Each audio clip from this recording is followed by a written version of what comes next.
Hay un animal al que le hemos dado el beneficio de la duda sin pedirle nada a cambio. No importa de dónde seas. No importa si creciste cerca del mar o nunca lo has visto. La imagen del delfín llega cargada de algo positivo desde el principio. Simpático, juguetón, inteligente. El héroe silencioso del océano. El que rescata náufragos. El que nada junto a los barcos como si disfrutara del viaje. Y luego está esa sonrisa. Siempre presente. Siempre igual. Da igual lo que esté ocurriendo, la sonrisa permanece. Cuando juega, cuando descansa, cuando caza. Esa expresión fija que interpretamos como alegría, como afecto, como una señal de que este animal nos quiere cerca. Pero esa sonrisa no expresa nada. Es anatomía, no emoción. La curvatura del maxilar del delfín produce esa forma de manera permanente, independientemente de lo que el animal esté sintiendo o haciendo. No sonríe cuando te ve. Tampoco deja de sonreír cuando hace cosas que ningún documental de naturaleza quiere mostrar con demasiado detalle. Y hay muchas cosas que los delfines hacen que los documentales prefieren no mostrar. No se trata de un secreto guardado en algún archivo clasificado de biología marina. La información está publicada, los estudios existen, los investigadores que los firman son serios, sus metodologías son sólidas y llevan décadas acumulando observaciones que dibujan un retrato de esta especie bastante diferente al que aparece en las portadas de las revistas de viajes. Lo que ocurre es algo más sutil. Hay una selección de lo que se cuenta y de lo que se deja fuera. Una tendencia colectiva a enfatizar los comportamientos que confirman la imagen que ya tenemos y a pasar rápido sobre los que la complican. La primera vez que me detuve a leer los registros completos, sin saltar las partes incómodas, tardé un momento en ordenar lo que sentía. No era sorpresa exactamente. Era algo más parecido al reconocimiento de que había estado mirando a medias durante mucho tiempo. Los delfines mulares, la especie más conocida, la de los parques acuáticos, la de las películas, matan crías de marsopa. No ocasionalmente, no por error. Con una regularidad que los patólogos marinos del norte de Europa llevan documentando desde los años 90. Los cuerpos aparecen varados en las costas de Escocia, del norte de Francia, del Reino Unido, con fracturas internas, con hemorragias, con contusiones producidas por el impacto repetido de un morro duro contra tejidos blandos, sin marcas de mordisco, sin signos de que el animal haya sido consumido, solo el daño. Durante años se buscaron otras explicaciones: hélices de barco, redes de arrastre, algún depredador no identificado, pero los patrones de lesión eran demasiado consistentes, demasiado específicos. Y cuando los equipos forenses empezaron a encontrar en los tejidos arañazos compatibles con dientes de delfín mular, la dirección de la investigación cambió. La pregunta que surgió entonces no era fácil de responder. ¿Por qué? ¿Qué obtiene un delfín de matar a una marsopa que no va a comer? La hipótesis más documentada conecta estos ataques con algo que ocurre dentro de la propia especie. Porque los delfines mulares también matan a sus propias crías. O más precisamente, los machos matan las crías de otros machos. Y cuando se entiende por qué, la imagen del animal simpático empieza a resquebrajarse de una manera que no tiene marcha atrás. Una hembra de delfín que pierde a su cría vuelve a ser receptiva sexualmente mucho antes que una hembra que sigue amamantando. El período de lactancia en delfines mulares puede durar entre 3 y 6 años. 3 a 6 años en los que esa hembra no estará disponible para reproducirse con otro macho. Los machos que eliminan crías que no son suyas acortan ese tiempo de espera. Es una estrategia reproductiva, no instintiva en el sentido de irreflexiva, es ejecutada por animales con memoria a largo plazo, con capacidad de reconocer individualmente a otros miembros de su grupo, con cerebros que procesan información social de una complejidad que pocos otros mamíferos alcanzan. Y no lo hacen solos. Los machos de delfín actúan en coaliciones, grupos de 2, 3, hasta 5 individuos con historia compartida que coordinan sus movimientos para aislar a una hembra, para perseguirla durante horas si es necesario, para agotarla, grupos que conocen las rutas de escape de esa hembra, que anticipan sus movimientos, que se distribuyen en el espacio de forma táctica. La misma capacidad cognitiva que hace de los delfines uno de los animales más fascinantes del planeta es exactamente la que hace posible todo esto. No a pesar de su inteligencia, gracias a ella. En 2013, la bióloga marina Christine Ann Fury, de la Southern Cross University, documentó algo que encaja de forma silenciosa con este panorama. Las hembras de delfín nariz de botella del Indo-Pacífico en estuarios australianos mostraban un patrón sistemático de desplazamiento hacia los afluentes más someros de la costa, zonas donde los machos adultos tienen dificultades para maniobrar con comodidad. Fury interpretó estos movimientos como una respuesta a la presión social de los machos, no como comportamiento de caza ni de crianza, como búsqueda de refugio. Es un detalle pequeño dentro de un estudio técnico, pero cuando se coloca junto a todo lo demás, tiene un peso particular, porque no describe a un animal en armonía con su entorno social. Describe a un animal navegando activamente las consecuencias de vivir dentro de una estructura que puede ser, dependiendo de quién seas dentro de ella, bastante hostil. La inteligencia de los delfines es real. No hay exageración en los estudios que la documentan. Su capacidad para resolver problemas, para comunicarse, para mantener relaciones sociales complejas a lo largo del tiempo está respaldada por décadas de investigación rigurosa. Pero la inteligencia no es un indicador moral, no es una garantía de bondad ni de comportamiento prosocial. Es una herramienta cognitiva, y como cualquier herramienta, dice poco sobre los fines para los que se usa hasta que la observas en funcionamiento. Lo que los delfines hacen con esa inteligencia es variado, contradictorio y mucho más difícil de sostener con una sola narrativa que lo que la imagen popular sugiere. Hay en ellos capacidad para algo que se parece a la empatía y capacidad para algo que se parece a la crueldad calculada. Hay cooperación y hay coerción.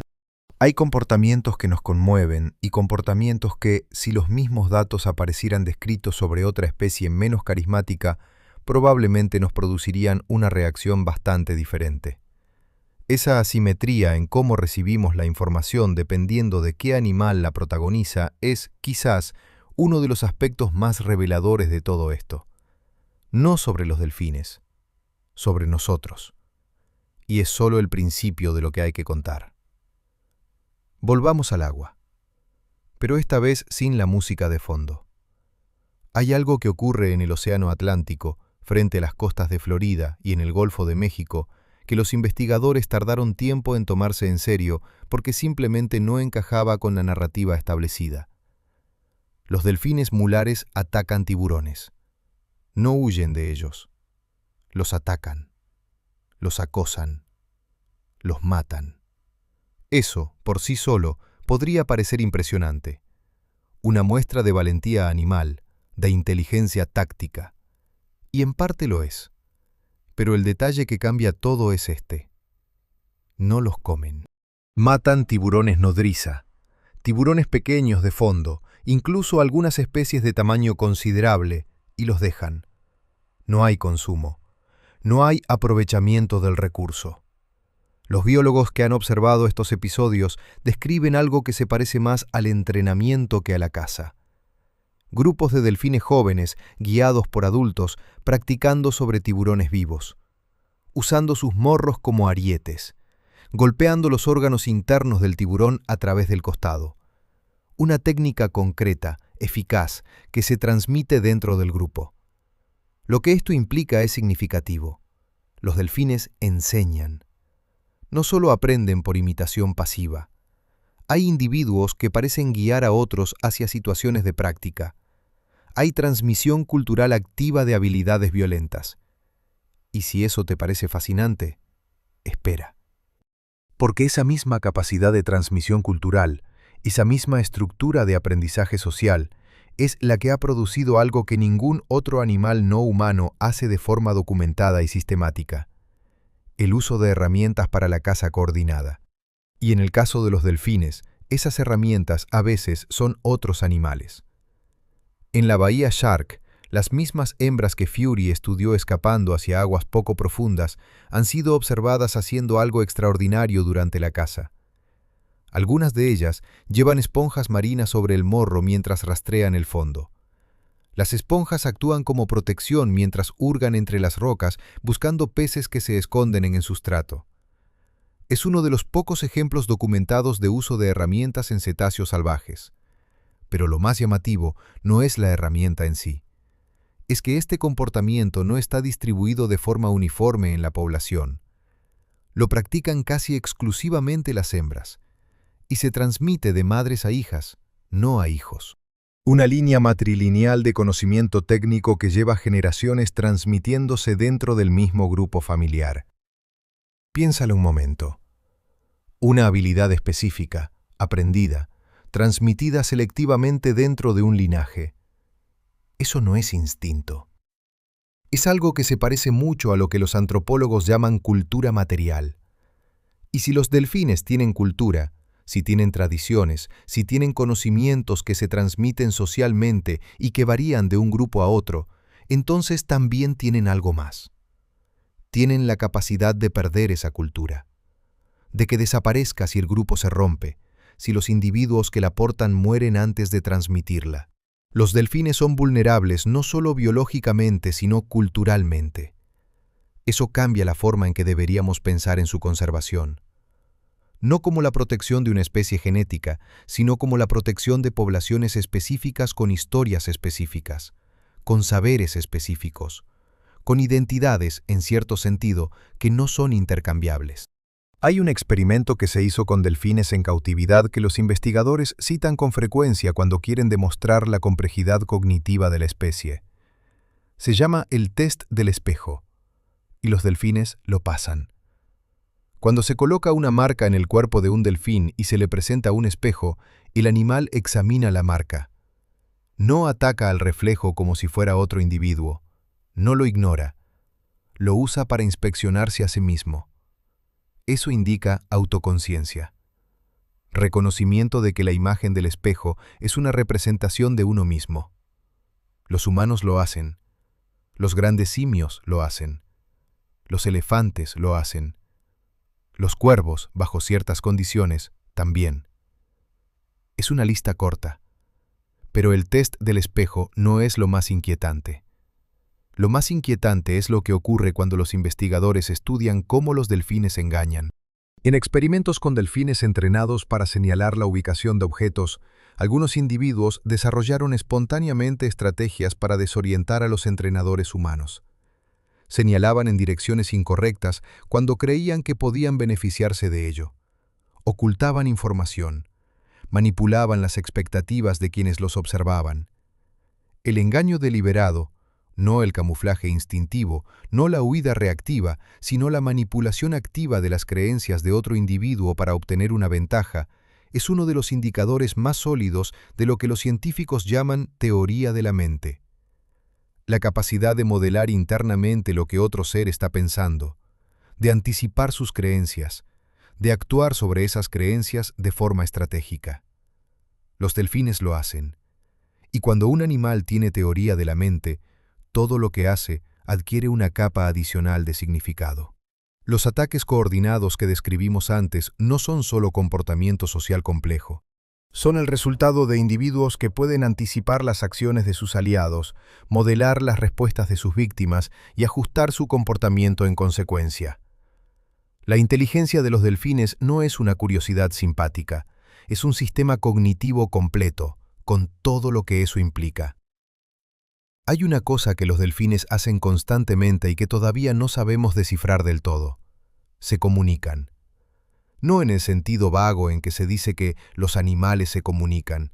Lo hacen con una complejidad estructural que lleva décadas resistiendo los intentos de los lingüistas y biólogos de encontrarle el fondo. Clics, silbidos, pulsos, frecuencias que van desde los 200 hercios hasta más de 150 kilohercios. Un rango que supera con creces lo que el oído humano puede percibir sin equipamiento.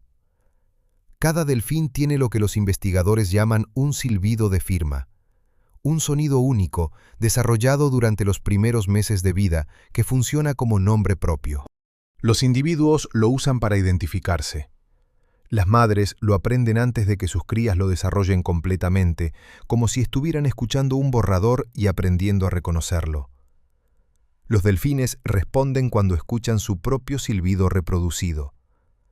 Y lo más llamativo, imitan el silbido de otros individuos, aparentemente para llamarlos por su nombre. Eso no es señalización básica, eso es referencia individualizada. La capacidad de hablar sobre un individuo ausente usando un símbolo que lo representa. Pero hay algo que va más allá de los silbidos de firma y que los investigadores aún no saben cómo interpretar del todo. Los delfines combinan sus vocalizaciones de formas que varían según el contexto. Las secuencias cambian, la estructura cambia, y algunas investigaciones sugieren que no se trata solo de variación emocional, más agitado, menos agitado, sino de algo que podría tener organización sintáctica, patrones dentro de patrones. No estamos diciendo que los delfines tengan lenguaje en el sentido humano. Eso sería ir más lejos de lo que los datos permiten. Pero lo que sí está claro es que su sistema de comunicación tiene propiedades que la mayoría de sistemas de comunicación animal no tienen, y que todavía no sabemos qué están diciéndose. Esa ignorancia es más incómoda de lo que parece. Porque si hay algo que se transmite en esas vocalizaciones, información sobre presas, sobre individuos, sobre lugares, sobre situaciones, entonces todo lo que hemos observado sobre su comportamiento social ocurre sobre un sustrato comunicativo que nosotros simplemente no podemos leer. Estamos viendo las acciones, no la conversación que las precede. Aquí hay que detenerse un momento, porque hay una dimensión de la historia de los delfines que no puede ignorarse si se quiere entender qué tipo de animales son realmente. Durante décadas, los delfines han vivido en cautividad, en parques acuáticos, en instalaciones militares, en centros de investigación, en programas de terapia. Han sido entrenados para saltar, para interactuar con humanos, para detectar minas submarinas, para guiar a nadadores en dificultades. Y lo que ha revelado esa convivencia prolongada no es exactamente lo que los promotores de esas industrias querían mostrar. Los delfines en cautividad desarrollan comportamientos que no aparecen en poblaciones silvestres. Estereotipias, movimientos repetitivos sin función aparente, círculos constantes en el perímetro del tanque, golpes rítmicos contra las paredes. Signos que los etólogos asocian con estrés crónico y con la imposibilidad de satisfacer necesidades conductuales básicas en un entorno restringido. Algunos individuos desarrollan úlceras gástricas, otros muestran supresión inmunológica. La esperanza de vida en cautividad durante décadas fue significativamente inferior a la de los individuos silvestres, aunque las condiciones han mejorado en algunas instalaciones modernas. Pero lo más revelador no es el deterioro físico, es el comportamiento social. Los delfines en cautividad, con frecuencia agrupados con individuos de otras poblaciones o incluso de otras especies, forman estructuras de dominancia rígidas que no existen de la misma manera en el medio silvestre. Hay agresiones, hay acoso, hay individuos que son marginados sistemáticamente dentro de espacios donde no pueden alejarse lo suficiente para escapar. La misma inteligencia social que en el océano les permite coordinar cacerías y mantener alianzas durante décadas, en un tanque de 15 metros de diámetro produce algo mucho más oscuro. No porque los delfines sean malvados, sino porque sus necesidades cognitivas y sociales son tan grandes que un entorno que no puede satisfacerlas los transforma. Un animal con teoría de la mente encerrado en un espacio donde no hay nada nuevo que aprender, nadie nuevo con quien relacionarse, ningún problema real que resolver. Eso tiene consecuencias. Y esas consecuencias no siempre se ven desde las gradas. Volvamos al principio, a la imagen del delfín simpático, al rescatador de náufragos, al compañero del océano. Esas historias existen, no son inventadas. Hay casos documentados de delfines que han nadado junto a humanos en dificultades, que han ahuyentado tiburones, que han guiado embarcaciones hacia puerto. El comportamiento prosocial de los delfines hacia otras especies, incluida la nuestra, está registrado. Pero ahora que sabemos lo que sabemos, esa imagen necesita un marco diferente. Los delfines no ayudan a los humanos porque sean bondadosos. No tienen un código moral que incluya la protección de los bañistas. Lo que tienen es una curiosidad activa hacia objetos y seres en su entorno, una tendencia a la interacción exploratoria y en algunos casos una historia de contacto con humanos que ha reforzado ciertos comportamientos a través de experiencias repetidas. Cuando un delfín nada junto a un humano en apuros, probablemente no está tomando una decisión altruista calculada. Está siendo lo que es, un animal social, curioso, con capacidad de responder a señales de estrés en otros seres, señales que no son tan diferentes de las que emiten los miembros de su propio grupo. Eso no hace la historia menos asombrosa. De hecho, la hace más asombrosa, porque significa que la empatía, o algo funcionalmente parecido a ella, puede emerger sin necesitar las mismas razones que nosotros le damos.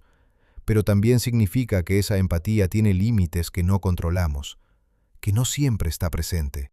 Que el mismo delfín que hoy nada junto a un humano puede mañana participar en un episodio de coerción contra una hembra de su especie con la misma naturalidad. No hay contradicción en eso. Solo hay un animal complejo siendo un animal complejo. El problema es nuestro. Nosotros somos los que necesitamos que sea una cosa o la otra. Hay una capacidad de los delfines que generalmente se presenta como una maravilla sensorial. La ecolocalización. La capacidad de emitir pulsos de sonido de alta frecuencia y reconstruir mentalmente el entorno a partir de los ecos que regresan. Ver con el sonido. Percibir el interior de los objetos. Detectar un objeto del tamaño de una pelota de golf a 100 metros de distancia en agua turbia. Es una de las adaptaciones más sofisticadas que se conocen en el reino animal. Y es real. La imagen que un delfín construye a través de su sonar tiene una resolución que supera en muchos aspectos lo que sus ojos pueden ofrecerle. Pero hay algo sobre el sonar que rara vez aparece en los documentales. Los delfines pueden modularlo. Pueden ajustar la intensidad de sus emisiones acústicas hasta niveles que son físicamente incapacitantes para otros animales.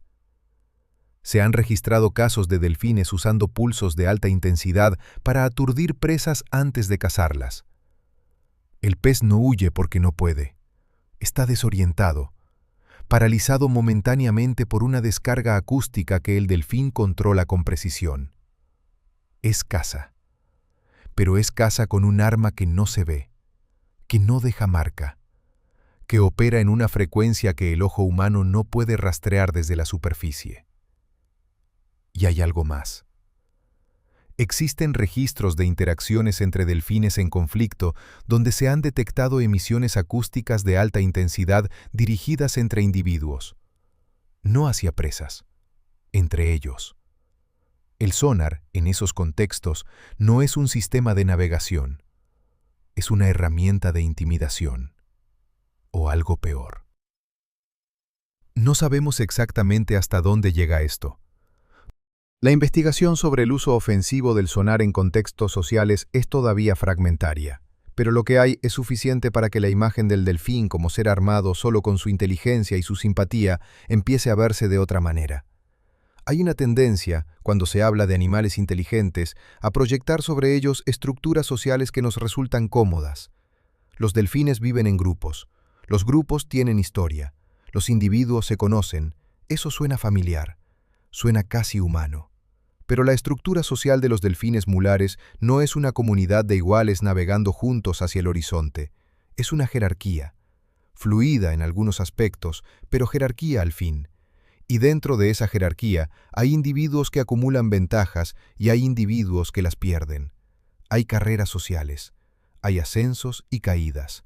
Hay alianzas que se forman y se rompen con consecuencias reales para quienes participan en ellas. Los machos de rango alto tienen acceso preferencial a las hembras. Sus crías sobreviven más.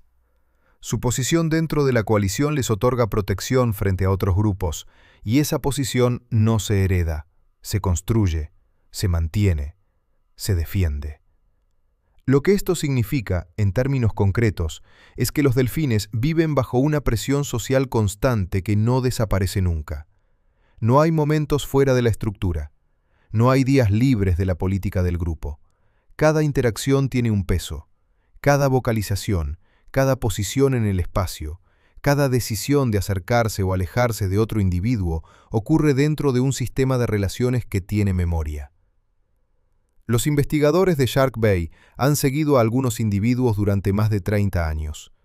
Han visto cómo las alianzas que se forman en la juventud determinan las oportunidades reproductivas de la vida adulta. Han visto cómo la muerte de un aliado clave puede desestabilizar la posición de un macho que llevaba años construyendo su red de relaciones. Han visto, en definitiva, algo que se parece de forma inquietante a lo que los sociólogos describen en poblaciones humanas. No porque los delfines sean humanos, sino porque ciertas formas de organizar el poder parecen emerger cada vez que hay suficiente inteligencia social para sostenerlas.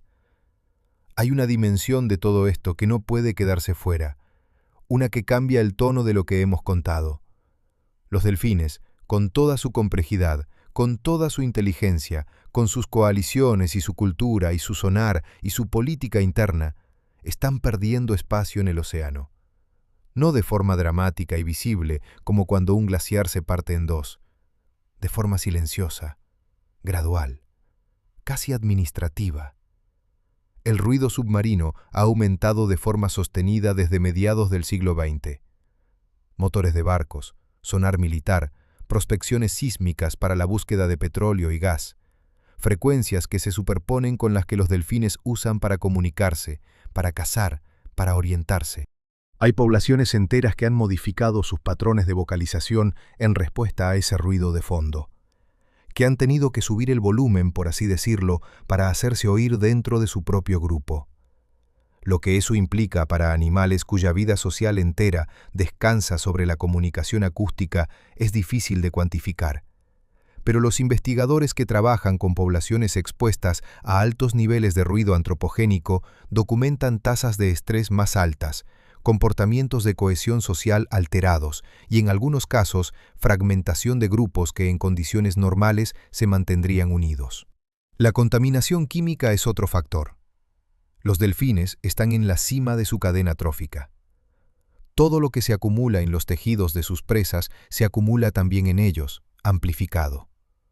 Mercurio, PCB, retardantes de llama. Algunos individuos analizados en estudios post-mortem muestran concentraciones de contaminantes que los toxicólogos describen como entre las más altas registradas en mamíferos marinos.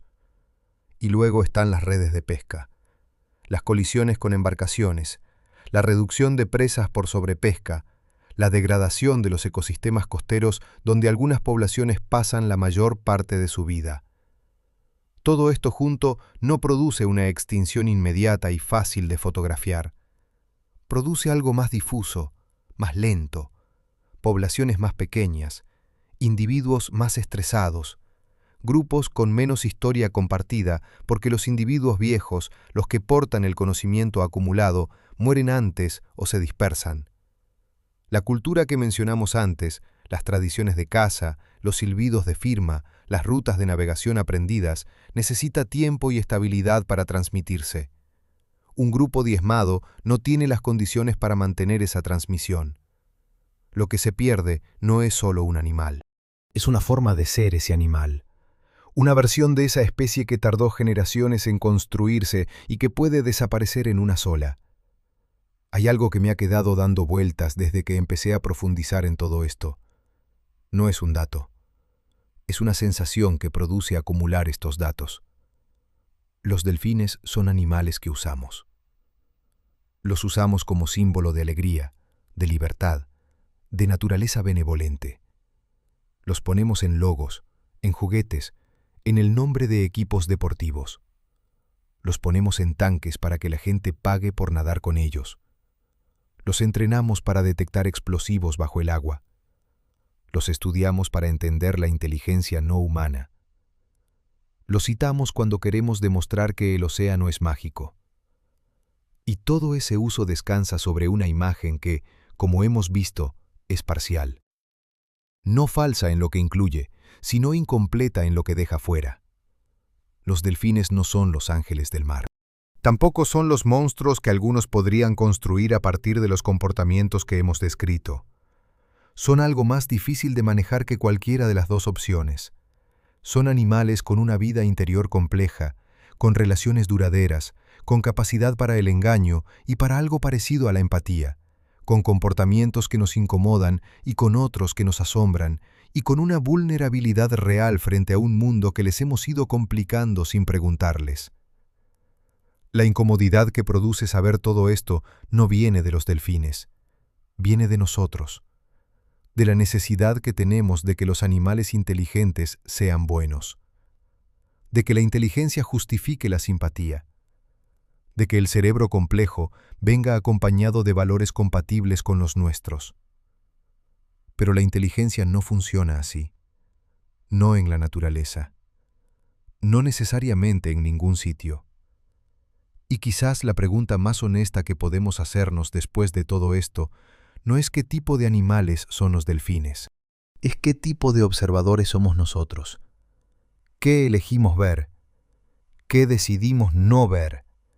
¿Y qué nos dice eso sobre la forma en que miramos al resto del mundo vivo y sobre la comodidad que necesitamos para seguir mirándolo sin que nos cambie demasiado?